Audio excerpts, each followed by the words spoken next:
Halo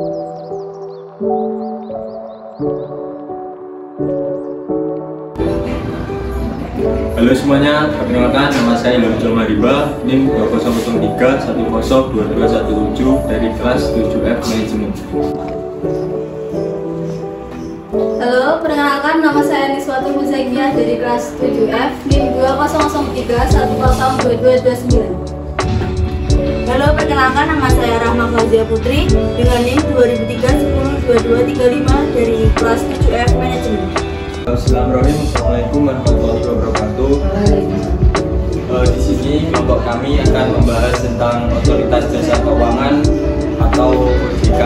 Di sini anggota kelompok kami ada saya sendiri, Ilham Jua, kemudian ada Niswatul, kemudian ada Rahma Fauzia Putri.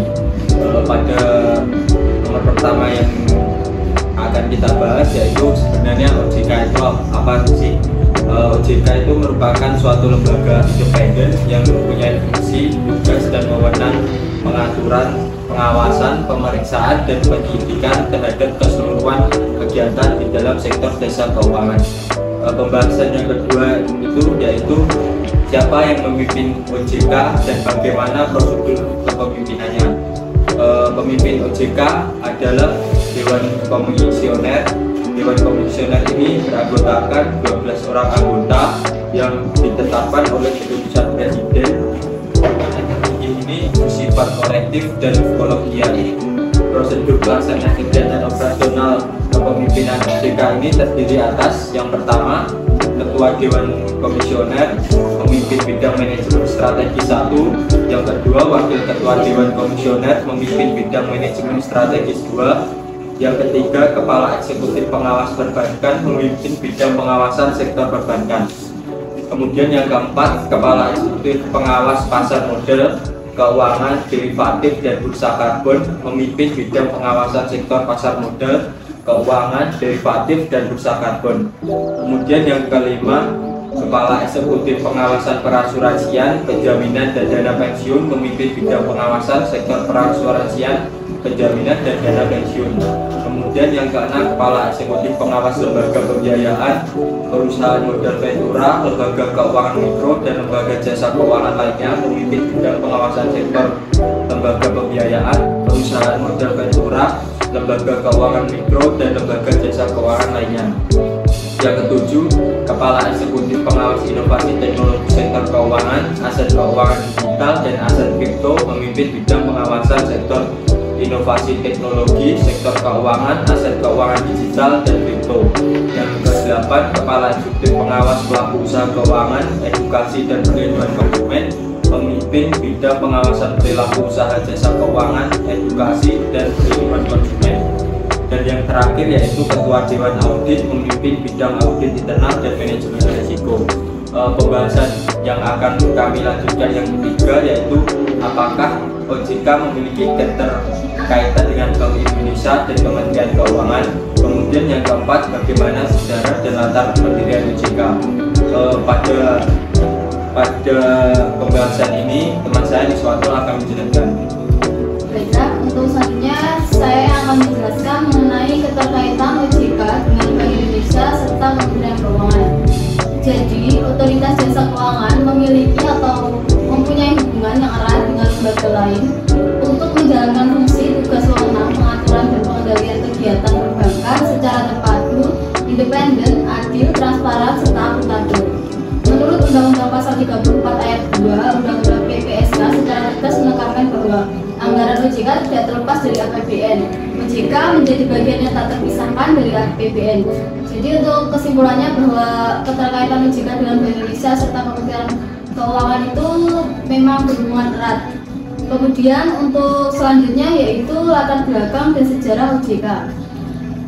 OJK adalah lembaga negara yang dibentuk berdasarkan Undang-Undang Nomor 21 Tahun 2019 yang berfungsi menyelenggarakan sistem pengaturan dan pengawasan yang terintegrasi terhadap keseluruhan kegiatan di dalam sektor jasa keuangan, baik di sektor perbankan, pasar modal, dan sektor jasa keuangan modal, seperti asuransi, dana pensiun, lembaga pembiayaan, dan lembaga jasa keuangan lainnya.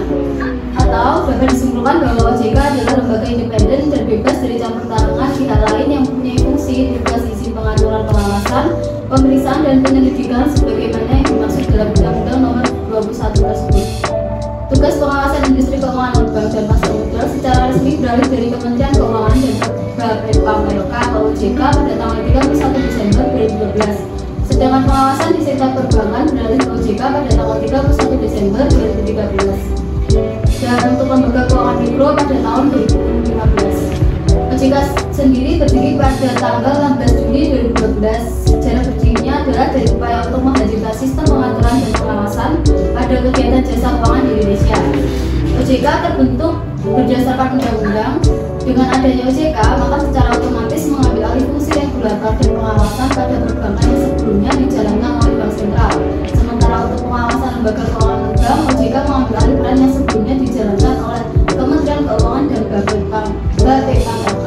Untuk selanjutnya akan dijelaskan oleh Kak Rahma mengenai fungsi dan tugas OJK dan tugas wewenang OJK.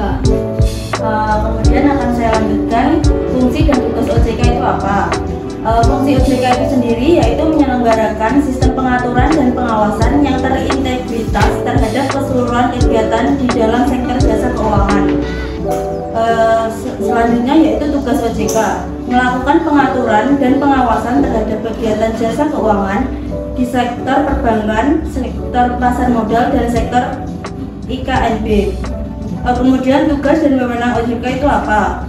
Untuk tugasnya sama seperti yang di atas, melakukan pengaturan dan pengawasan terhadap kegiatan jasa keuangan di sektor perbankan, sektor pasar modal, dan sektor IKNB. Untuk wewenangnya sendiri yaitu satu, terkait kasus pengawasan dan pengaturan lembaga jasa keuangan bank yang meliputi perizinan untuk pendirian bank, pembukaan kantor bank, anggaran dasar, rencana kerja kepemilikan, kepengurusan dan sumber daya manusia, konsolidasi dan akuisisi bank, serta pencabutan izin usaha bank. Yang kedua, kegiatan usaha bank antara lain sumber dana, penyediaan dana, produk hibridasi, dan aktivitas di bidang jasa.